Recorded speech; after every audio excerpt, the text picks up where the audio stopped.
எல்லாருக்கும் வணக்கம்.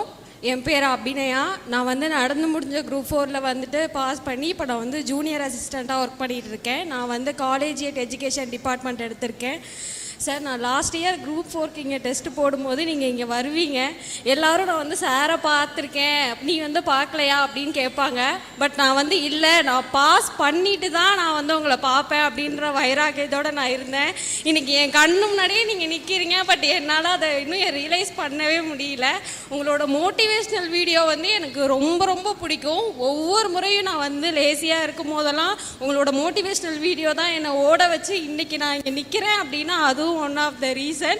அப்புறம் வந்து எங்கள் அம்மா அப்பா கிட்ட வந்து எப்பயுமே நான் கேட்டுகிட்டே இருப்பேன், என்னை பெற்றதுக்காக என்னைக்காவது நீங்கள் பெருமைப்பட்டிருக்கீங்களா அப்படின்னு.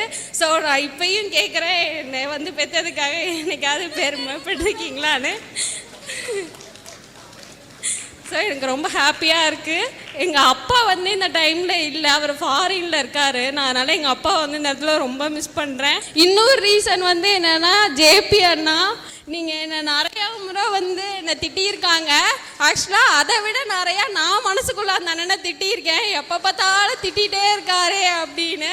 பட் எனக்கு கொஞ்ச நாள் கழித்து தான் புரிஞ்சிச்சு அது எல்லாம் நம்மளோட நல்லதுக்காக தான் அப்படின்னு. என்னைக்காவது இவர் வாயால் நம்ம வந்து நல்ல புள்ள நம்ம பேர் எடுக்க மாட்டோமா அப்படின்னா நினச்சி நான் ஃபீல் பண்ணியிருக்கேன்.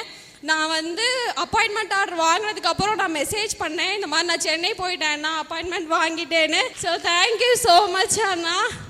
எங்கள் ஃபேமிலியில் எங்கள் ஹஸ்பண்ட் ஃபேமிலியும் சரி, எங்கள் வீட்லேயும் யாரும் டிகிரி படிக்கலை.